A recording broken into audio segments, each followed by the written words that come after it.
I'm Dylan. I went into Park Prison at the age of 16. I met Rugby Works when I was in prison. On release, they got me a job. I thought in my head, unless I do something, I'm going to be in this cycle forever. I thought this would be the best opportunity I've got to come out of jail a decent person.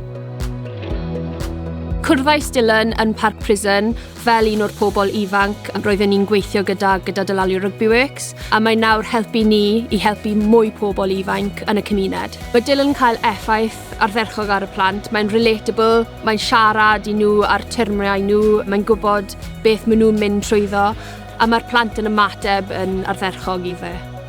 We all make mistakes in life. Dylan is a prime example of how he's turned his life around from the mistakes he's made. And now he's working with Dylalio Rugby Works and using his lived experience of being in custody to help children who are potentially on the verge of coming to custody. It's absolutely brilliant. Being nominated for the St David's Awards is amazing. It means a lot. It's a crazy difference. If you looked at me before I went to prison till now, it's completely different. I just want to see people go down the path I went down. It's an horrible path. I don't want anyone to go down it.